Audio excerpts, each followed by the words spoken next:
Imagine an empire so vast that its roads stretched beyond the horizon, its granaries bursting with wheat, its armies unconquered.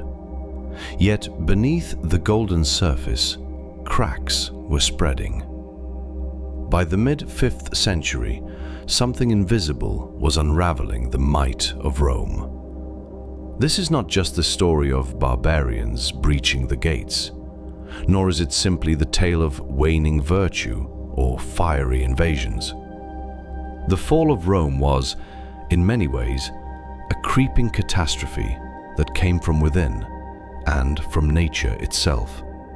Some of the most dramatic blows were not swords or siege engines, but plagues and climate shifts. Disease, drought-induced famine. A perfect storm that struck when Rome was already bleeding.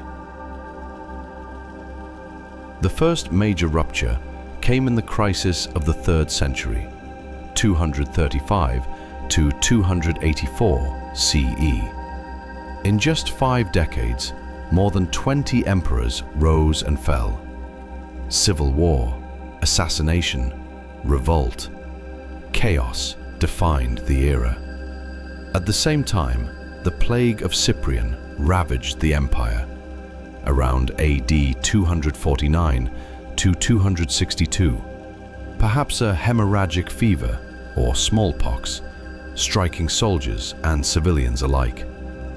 It sapped manpower, undermined food production, and shattered confidence in leadership. Economic collapse followed. To pay for armies, emperors debased the currency. Less silver in coins, more base metals. Inflation surged. Bartering returned. Trust in Roman money crumbled. The administrative machinery strained. Diocletian's reforms had divided the empire into east and west for efficiency, but that also sowed division. As power fractured, unity weakened.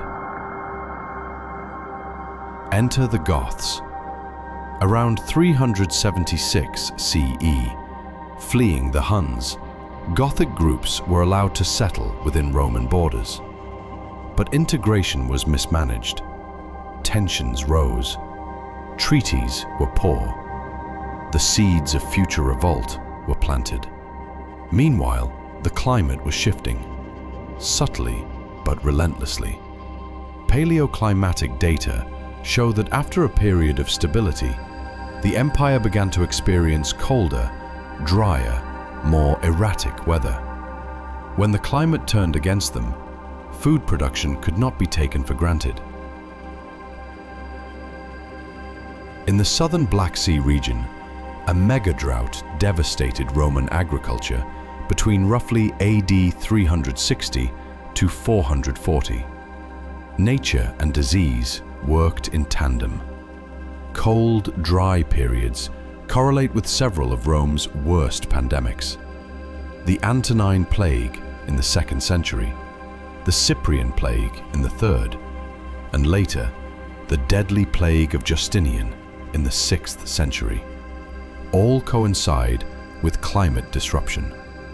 If that weren't enough, the administrative split between East and West hardened under Emperor Theodosius I. When he died in 395 CE, he divided the empire permanently between his 2 sons, a fault line that would never heal. Barbarian pressure intensified. The Goths, having settled within empire boundaries, began serving in Roman armies, but loyalty was fragile. Alaric, a Gothic leader, eventually rebelled, sacking Rome in 410. These invasions were not always sudden wars. Often, they were migrations, entire peoples moving, seeking safety, land, a place to call home. The internal economy, now fragile, struggled to absorb them. By the 5th century, Rome's western heart was bleeding. The Western Empire's coffers were depleted, the army stretched thin, and governors too weak to enforce the law. Tax collection faltered, borders frayed. And then, the final act. In 476 CE, Romulus Augustulus, a teenage emperor in name only, was deposed by the Germanic chieftain Odoacer.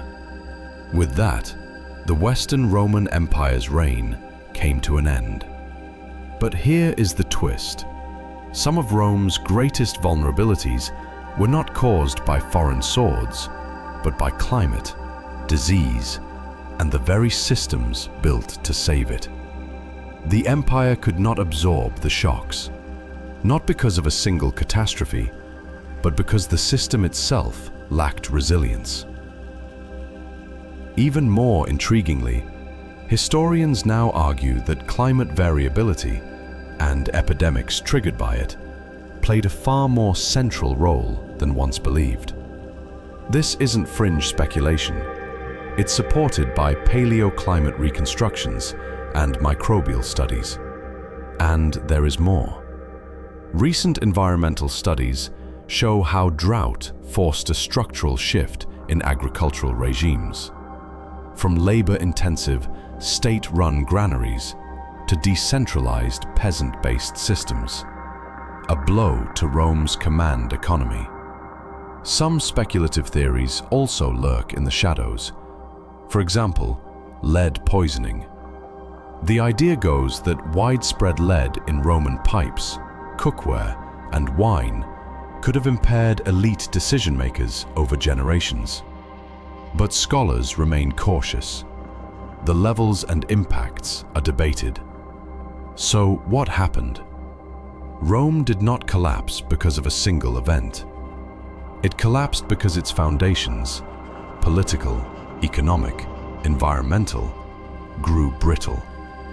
A 1,000-year-old structure proved rickety, not by brute force, but by slow erosion.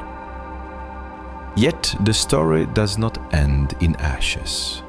The Eastern Roman Empire, Byzantium, would survive for centuries more, better buffered by climate stability in the East and by reforms that were more successful in holding things together.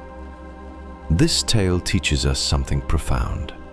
Even the mightiest empires are vulnerable, not just to the sword, but to the subtle forces of nature, disease, and systemic fragility. As we reflect on Rome's fall, we are reminded our modern world may feel invincible, but history whispers a warning.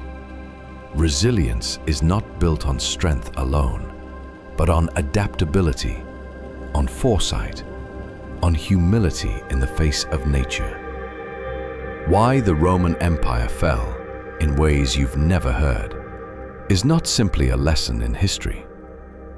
It is a mirror for our own time, a story of fragility, hubris, and the silent power of forces that outlast emperors.